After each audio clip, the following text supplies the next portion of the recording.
Good evening, everybody. I'm back on my Tuesday 6 o'clock Facebook Live, my Principles of Good Health series that I started in January last year. I ran it throughout the entire year, apart from one or two really short breaks, until about mid-November, I would say, or late November. And then I paused it, but I'm back and I'd like to welcome you back. And for those of my new members to my group, a very big, warm welcome and thank you for joining. I hope you get loads of inspiration from the posts that I share, and particularly from these lives that I put out on a weekly basis on different topics every week. I would really love it if you could invite others and tell other people about my group. I'd like to make this a bigger community. I'd really like to help other people. I think people would get so much from this group and the information that I provide. I can see somebody's watching. Do say hi. Thank you for watching live tonight. First time I've done this, as I said, since about mid-November, I think, on a Tuesday night. So do say hi. If you've got any questions or comments that you'd like to share, then please say. So yeah, I was just saying that if you're new, a very warm welcome to these and to my group. For those that have been part of this community for a while, hello again, and thank you for watching, whether you're watching it live or whether you're watching it on catch up later on. And I will be doing this every Tuesday. There might be the odd Tuesday that I have to miss, but I'll be doing it every Tuesday. Principles of Good Health, a different topic that should be highly relevant to you, to really help you with your health overall. And I've decided that I'm going to do a second live during the week, and I'm thinking that I'm going to do this at 1 o'clock midday, so 1 o'clock on a Friday. And this one is going to be in the news, sort of health things that are in the news that are very topical, things that you might have heard about or you may not have heard about, but I've seen it's come up in newspapers or online somewhere. So in the news, little topics, and just to give you my thoughts on those. So it won't be on a set topic, but it'll be just little snippets, what there might be circulating in the news and that's quite topical. So it might be shorter than these lives. And equally, again, you know, if you hear of something you'd like me to discuss, then please share it and put it in the group. Hello, Karen. Thank you for watching tonight. So I'm thinking, it probably goes that same, but people are feeling a little bit flat, or should I say people are feeling very flat at the moment. I did a couple of consultations with clients yesterday, and you know, I think people are feeling extremely flat at the moment. So hopefully I'm going to try and lift your spirits a little bit. It's tough on us all at the moment, but you know, hang in there. It's getting lighter outside. The best advice I can say, actually, and it's the advice I follow myself at the moment, is I try and turn off the news as much as I possibly can. I think it's too negative. So focus on ourselves. And for those of you that might have seen in this group in the last week or so, those that signed up for it, I ran that 7-day challenge. So there's a lot of inspiration advice in that 7-day challenge. I'm going to be running another challenge at the end of this month, 5-day free challenge. It's a sugar-free challenge for 5 days. If you haven't seen it, if you're on my email newsletter, that will be posted in there, so you can sign up for it there. There will be other posts coming out to sign up for it. I'm not putting it in this group. I'm putting it in another closed group just for the 5-day challenge, because I'm going to be sharing documents, recipes and things like that for you. So I'm not going to put it in this group, but look out to sign up. And if you want to sign up for it, then just put a post here and I can, or you can DM me with your email address. I can make sure that you get my newsletter that's going out tomorrow. So I said I was going to talk tonight about steps you must take for a restful sleep. I don't think I need to say too much about the reasons why. We all know if we wake up and we feel awful, don't we, if we don't get a good night's sleep. But the research is now showing from a health point of view just how absolutely fundamentally important it is. As a naturopath, I would always have known that sleep is crucial to our health. You know, nature cure, naturopathy, fresh air, movement, hydration, sleep, you know, these sort of things are at the core. But getting that good night's sleep can be just so difficult and challenging for us. But some of the information that we now just know with regards to sleep and its impact on its health stems right across the board, from cardiovascular disease and blood pressure to Alzheimer's. And one of the reasons to do with Alzheimer's, impaired memory, concentration. One of the reasons for this, something I came across quite a few years ago, is to do with the network in the brain that was discovered, I think, less than 5 years ago. It's called the lymphatic system. So we have a lymphatic system running around our body that drains toxins away from tissues and cells. And they discovered only 5 years, if that, I think it's called, they've called it the lymphatic. So lymphatic, they called it the lymphatic system in the brain. It does exactly the same thing, but it works predominantly at nighttime. So it's draining away toxins and waste that's generated in the brain cells at nighttime, and it drains in the night when we're sleeping. And there are links now to poor drainage through this lymphatic system compared to if we're not getting good sleep. So it's really crucial for our brain health overall that we think about that. A lack of sleep is not going to help our memory the next day, and it doesn't help our concentration. You'll probably know that anyway if you don't sleep well.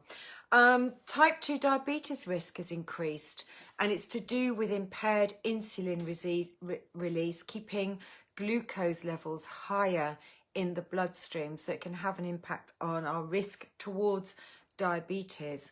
We know only too well about how it can contribute to our impaired immunity and weight gain. And I shared an article that I had published as part of a bigger article in the Platinum magazine. So I'm getting confused with other articles I've written. The Platinum magazine, it's only just come out. I was asked for my views as to do with weight gain. And I talked about a lack of sleep, and it's to do with two particular hormones. And if you just look back on my posts earlier today, you'll see I took copies of the magazine article, went out and bought it, so that you can see what I wrote about to do with the lack of sleep and why it contributes to weight gain, or why it makes it more difficult to lose weight. So, you know, that's enough talking about, gosh, why we need sleep. For years now, I've known how important sleep is to my health, and I've done my best to get the sleep that I need as much as I can. I don't go to bed late, and it's really important to try and connect in with your own natural circadian rhythm. And I think there is a natural link between this sort of night owls or a lark. And I most definitely am a lark. I want to be up early. I certainly cannot be up late. It just does not suit me. Can't stay awake, and I start to feel very irritable if I need to be up late. So I'm the sort of person who's beginning to think about going to bed by 10, possibly even earlier at this time of year. So you need to think about your own natural circadian rhythm and what suits you. But in terms of how much sleep we need is between 7 and 9 hours. 8 hours for me, I think that's typically the norm. Anything between 7 and 9 is considered normal and optimum. And it's quite interesting that actually the research shows that we shouldn't be going beyond 9 hours. And actually that can also be detrimental to our health, to be sleeping for too long. So, you know, think about yourself and think about what your optimum is and your optimum times to sleep. So my tips for restful sleep, and it's not going to be achieved just through these tips, but these are the things that you can go away and start implementing now. Number one is to do with stimulants. Coffee, tea contain caffeine. Don't forget things like green tea, which I know has health benefits, but it still contains caffeine. And caffeine, being a stimulant, is going to stimulate the adrenal glands. That means it's stimulating that stress response. And it can keep that stress response raised for longer than we want. Now, coffee is going to be circulating in the body and needs to be metabolized by the liver, i.e. it needs to be broken down because it is a toxin. I like coffee, but it is a toxin as well, and it needs to be detoxified and broken down. So the aim is if you feel it's impairing your sleep and ability to, say, get to sleep at night, because there's different aspects to this, is the getting to sleep and then there's the staying asleep, is to not drink any caffeinated drinks after midday. That seems really, really early, but look at your own pattern and see whether stopping the caffeine before midday really makes a big difference for you. There are, you probably have heard about all the sort of DNA tests that can be done today. And I'm not one for saying going off and spend huge amounts of money. I was lucky to be asked or had the opportunity to do some free tests earlier on. And one of the tests I did actually showed the gene for me that's to do with caffeine detoxification. And my liver has good detoxification genes, or I should say my body, my genetic sequences shows that I have the ability to detoxify caffeine well, which is why I can drink coffee later on in the day and it doesn't impair my sleep. But for other people it will, and it could well be linked back to that sort of impaired gene sequence that may make it harder for you. So stimulants is number one, and think about avoiding it after midday. Number two, we need to sleep in a really, really dark room. And it's easier at this time of year, of course, when it is just so dark. But if you sleep in an area with outside lights, in street lights, and these days with these LED street lights, they're really quite bright.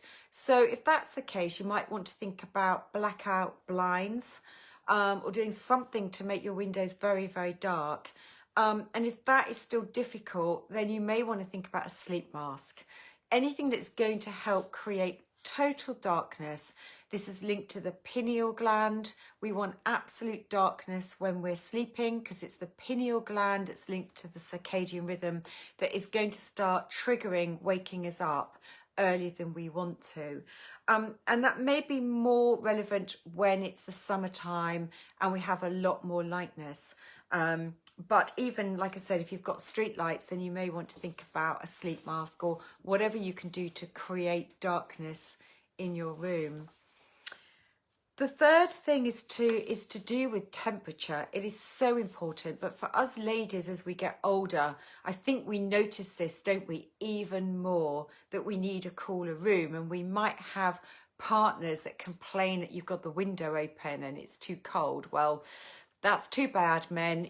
We need the cooler room. The ideal temperature is considered to be about 18 degrees centigrade to have a really cool room at night. My radiator is off in my bedroom or set to very, very cool, whereas actually the rest of my house is quite warm because I'm actually a really cold person.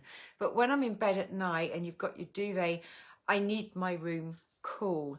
And that's an optimum temperature for me. I don't want it too warm, and we know that, don't we? As we get older, we need to keep that room temperature cooler, and it will affect our sleep. So do make sure that although it's been very cold and maybe you've got your heating on 24 hours, I don't know, maybe you haven't, but if you have, the bedroom needs to be very, very cool, 18 degrees, the optimum.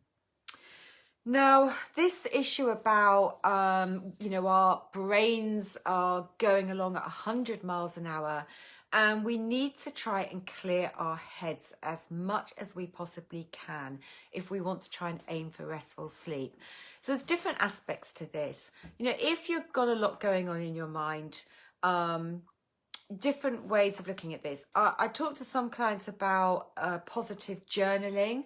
So, if there's a lot of negativity going around in your mind, I'm a great believer in at bedtime writing a positive journal about the positive things in your life, in your day, and focusing on those positive thoughts to try and unwind in a really positive way. If your brain is going along at 100 miles an hour because of your to-do list, then you need to clear your brain at night by writing down all those things that you need to do the next day. Don't go to bed trying to store it in your head, because the chances are you're going to wake up and it's going to start whirring around in your head. So that notebook of your to-do list, you may need a positive journal and you may need a to-do list separately, a separate journal, but writing down that to-do list is really, really important. Or if you're working, you keep your to-do list downstairs. And thirdly, to do with that, if you do wake in the night with your brain thinking about things, or you come up with some great idea in the night, then write it down. Clear your head and write that down at night time, even if it's in the middle of the night, because that's another way of getting it out of your head and not worrying about it. If you do wake up, then that's one way to deal with it. This idea of having a nighttime routine is very, very important if you struggle to get to sleep. So it's no good being on gadgets. Thank you. This is 6 o'clock, so thank you for watching this now. But it's no good being on gadgets later at night time. It's no good watching the TV and certainly watching something scary that's going to stimulate your mind late at night. We need to create a restful environment and something that's going to help us unwind. Now, the gadgets and being online in one sense is not good from the stimulant point of view, but second to that is the blue light aspect. There's quite a lot of research around blue light, and again, it's the blue light that can upset our sleep-wake cycle. And some people actually are great believers in buying these glasses that help to block out blue light. The LED in blue light has other negative impacts potentially with our eyes. But if it's a problem getting to sleep at night, then you may want to invest in a pair of glasses to block out the blue light just for that period of time, an hour or two before bedtime, maybe the optimal amount of time. You may look a bit strange, but it might just do the trick to help you unwind and help this sort of sleep-wake cycle at nighttime. But the gadgets is not great, and keep them out of your bedroom. Don't have a TV in your bedroom either. I don't think it's the place. I've never had a TV in my bedroom. So, you need to go to sleep when you get into the bed. So, TV is not the place for that at all. The next point is having peace and quiet. So again, if you live in a built up area and there's traffic, hopefully not too much traffic at the moment, then that's going to be a problem. If you have a very quiet area, then that's great for you.